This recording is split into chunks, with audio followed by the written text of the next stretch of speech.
ரேஸ்க்கு போயிட்டாரு நினைச்சவரு திரும்பி வந்திருக்காரு. ரொம்ப நாளா எப்படா வருவேன்னு கேட்டு இருந்த படத்தோட டீசர் வந்துருச்சு. போன வருஷம் தன்னோட ப்ரொடக்ஷன்ல மிகப்பெரிய ஹிட் கொடுத்த ஒரு ஆக்டர் தன்னுடைய அடுத்த ப்ரொடக்ஷன்ல என்ன பண்ண போறா அப்படிங்கறத அவர் அனௌன்ஸ்மெண்டா கொடுத்திருக்காரு. இன்னும் பல அப்டேட்ஸ் இந்த சிதுகான் #6ல பார்க்கலாம். I'm Siddharth Sundararajan. Let's enjoy cinema with me.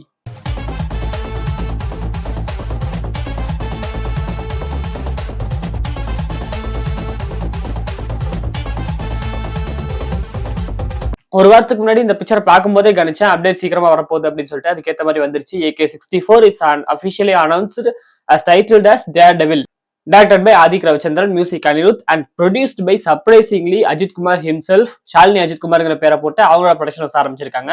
Producer கிடைக்காதனால தான் அவரே வந்துட்டு ப்ரொடியூஸ் பண்றாரு அப்படிங்கிற மாதிரி ஒரு சைடு சொன்னாலும் எனக்கு என்னமோ கிரியேட்டிவ் ஃப்ரீடம்ங்கிறது வேணுங்கிறதுனால தான் அஜித் சார் அவரோட ப்ரொடக்ஷன் ஆரம்பிச்சிட்டு பாருன்னு சொல்லிட்டு தோணுது. அந்த ப்ரொடியூசருங்கிற ஒரு இடத்துல இருக்கும்போது அவங்க காசு அந்த மெயின்ல இருக்கும்போது அஜித் சாரோடைய அந்த ஸ்டார்டமை யூஸ் பண்ணிக்கதான் பார்ப்பாங்க. அது மூலியமா காசு பார்க்க தான் பார்ப்பாங்க. பட் அஜித் சார் அவருக்கு பிடிச்சதை பண்ணோம் அப்படின்னா அது அவரோட ப்ரொடியூசரா இருந்தா மட்டும் தான் முடியும். அதனால மேபி ப்ரொடக்ஷன்ஸ் ஆரம்பிச்சிருக்கான்னு சொல்லிட்டு எனக்கு தோணுது. And directed by Adhik Ravichandran போது போன படத்துல நிறைய கிரிட்டிசிசம்ங்கிறது இருந்துச்சு. அதெல்லாம் எடுத்துக்கிட்டு இதெல்லாம் சரி பண்ணி இந்த படத்துல பண்ணுவாருங்கிற ஒரு நம்பிக்கை இருக்கு. என்னதான் படம் வந்துட்டு கொஞ்சம் மோசமா இருந்தாலும் கூட ஆஸ் அ டேரக்டர் ஆதிக் வந்துட்டு ஒரு செம்ம டேலண்ட். பட் இந்த படத்துல அதெல்லாம் சரி பண்ணி கரெக்டா வராதுங்கிறத வெயிட் பண்ணி பார்க்கலாம். அண்ட் அதோட அஜித் சாரோட இன்னொரு படத்தையும் அனௌன்ஸ் பண்ணியிருக்காரு. பட் இது படமா இல்ல ஒரு டாக்குமெண்ட்ரி ஃபில்மா என்ன ஃபில்ம்ங்கிறது தெரியல. Gladiators in pursuit of challenges அப்படின்னு சொல்லிட்டு அவருடைய ரேஸ் படம் அப்படின்னு சொல்லிட்டு அனௌன்ஸ் பண்ணியிருக்காரு. டைரக்டட் பை விஜய்னு போட்டிருக்காரு. யாரு விஜய்ங்கிறது தெரியல. பட் ஒரு சைடு வந்துட்டு அவருடைய ஃபேன்ஸுக்காக ஒரு படமும் ஒரு சைடு அவருக்காக ஒரு படமும் பண்றாரு. ரெண்டுமே ப்ரொடியூஸ் பை ஹிம்செல்ஃப். பார்க்கலாம் என்ன மாதிரி இருக்குன்னு சொல்லிட்டு. சொன்னது ஒரு கதை சொல்லாது இன்னும் பல கதை இருக்குன்னு சொல்லிட்டு டீசரோட வந்திருக்காங்க சர்தார் 2 டீம்.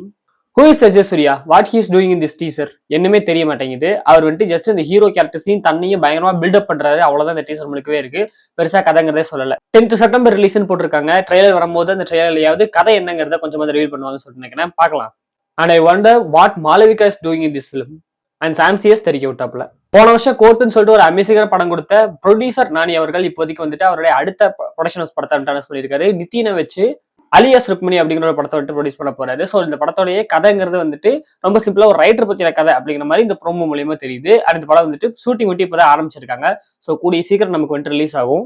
கோர்ட் மாதிரியே இதுவும் ஒரு பேங்கரா இருக்கும்னு சொல்லிட்டு நம்புறேன். From being an assistant director in Nithin film to producing his ஃபிலிம்ங்கிறது இந்த க்ரோத்துங்கிறது பயங்கரம். ஸோ நானோட க்ரோத்தை பார்த்து நான் எப்பயுமே அதனாலதான் அவரை வந்துட்டு நான் ஐடியாலா வச்சிருக்கேன். விஸ்வநாதன் சார் படத்தோடைய ஆடியன்ஸ்ங்கிறது முடிஞ்சிருச்சு. பட் அது வந்து பெருசா அப்டேட்ஸ்ங்கிறது எதுவுமே வரல. கதையை பத்தி அங்க எதுவுமே பேசிக்கல. பட் மற்றபடி ஃபேன்ஸை பத்தி மற்ற விஷயங்கள் பத்தி தான் பேசிருக்காங்களே தவிர பெருசா கதையை பத்தி பேச கிடையாது. ஒரே ஒரு சாங் மட்டும் ரிலீஸ் பண்ணிருக்காங்க. தி ஒன் ரூல்னு சொல்லிட்டு பெருசா ஒன்றும் இல்ல. ரொம்ப சிம்பிளான ஒரு சாங் மாதிரி தான் இருக்கு. பார்க்கலாம். படமே ஒரு அண்டர் மார்க்கெட்டிங்ல தான் போய்கிட்டு இருக்கு. என்ன மாதிரி இருக்குங்கிறத நம்ம வெயிட் பண்ணி தான் பார்க்கணும். 2024 4th அக்டோபர் அன்னைக்கு இந்த படம் அனௌன்ஸ் ஆச்சு. அதுக்கப்புறம் வேலண்டைன்ஸ் டே 2025 ரிலீஸ் டேட்டை போட்டு அந்த வேலண்டைன்ஸ் டே போய் 2026 வேலண்டைன்ஸ் டேவும் போய் சம்மர் ரிலீஸ்னு போட்டு சம்மருக்கும் வராம இப்போதைக்கு ஆகஸ்ட் 28 ரிலீஸ்னு சொல்லிட்டு ஃபைனலி ரிலீஸ் டேட்டை போட்டிருக்காங்க. இந்த டேட்டுக்கு வருவாங்களான்னு தெரியாது. இதுக்கு நடுவில் இந்த படத்துல இருந்து 2 பாட்டு வைரல் ஆயிருச்சு. ஹீரோ ஹீரோனுக்கு ஒரு படம் ரிலீஸ் ஆயிடுச்சு. அந்த மியூசிக் டேரக்டர் ஒரு 10 படத்துக்கு மேலே பண்ணிட்டாப்ல. இன்னும் ரிலீஸ் ஆகல. ஸோ ஆகஸ்ட் 28 ரிலீஸ்னு போட்டிருக்காங்க. வருதாங்கிறத வெயிட் பண்ணி பார்க்கலாம். குடும்பஸ்தனுக்கு அப்புறமா காணாம போன மணிகண்டன் இப்போதைக்கு அவருடைய அடுத்த படத்துக்கு அனௌன்ஸ்மெண்ட் கொடுத்திருக்காரு. ஸோ நாளைக்கு இந்த படத்தோடைய ஃபர்ஸ்ட் லுக்குங்கிறது வரும், டைட்டில் அனௌன்ஸ்மெண்ட் வரும்னு சொல்லியிருக்காரு. இப்போ பார்ப்போம் என்ன மாதிரி படமா இருக்குன்னு சொல்லிட்டு. படம் 10 கார்த்திக் சுப்ராஜோடைய 10th ஃபிலிம்கான அனௌன்ஸ்மெண்ட்ங்கிறது வந்திருக்கு. ஸோ அன்எக்ஸ்பெக்டட்லி கீர்த்தி சுரேஷை வச்சு ஒரு படம் பண்றாரு. ரொம்ப சிம்பிளான படம் போல இருக்கு. டொரித்தி அப்படின்னு சொல்லி டைட்டில் வச்சிருக்காரு. என்ன அர்த்தம் என்ன ஏதுங்கிறது தெரியல. ஏதோ வெஸ்டர்ன் நேம் மாதிரி தான் தெரியுது. என்ன கதைங்கிறது தெரியல. அதுல கீர்த்தி சுரேஷ், சனந்த்ங்கிற ஒரு ஆக்டர் அண்ட் ரிஷிகாந்த் வந்து நடிக்கிறாரு. ஸோ ஒரு வித்தியாசமான கதையா இருக்கும்னு சொல்லி நினைக்கிறேன். பார்க்கலாம். இந்த கமர்ஷியல் ஆங்கிள் இருந்து கொஞ்சம் கூட மறுபடியும் இந்த பழைய கார்த்திக் சுப்ராஜோட இந்த இதுக்குள்ள போறாப்புல என்ன மாதிரி அந்த படம் இருக்குங்கிறத பார்க்கலாம். அண்ட் இதுல சர்ப்ரைசிங்லி இளையராஜா தான் இந்த படத்துக்கு வந்துட்டு மியூசிக் பண்றாரு. அண்ட் இது வந்துட்டு 25th செப்டம்பர் ரிலீஸ் ஆக போகுது. ஆல்ரெடி ஷூட்டிங் முடிச்சு படமே ரெடி ஆயிருச்சு. 25th செப்டம்பர் ரிலீஸ் ஆக போகுதுங்கிற மாதிரி தான் இருக்கு. ஸோ பார்ப்போம் இந்த படம் என்ன மாதிரி இருக்குன்னு சொல்லிட்டு. ஸோ இந்த வீடியோ நான் சொன்ன அப்டேட்ஸ் தவிர வேற ஏதாவது அப்டேட்ஸ் மிஸ் பண்ணியிருந்தாலும் தப்பா சொல்லியிருந்தாலும் அதை மறக்காம கீழே கமெண்ட் பண்ணி விடுங்க. ஸோ நான் வந்துட்டு இன்னொரு இருந்து பார்க்கறது வரைக்கும் சுந்தரராஜன் போயிட்டு வரேன்.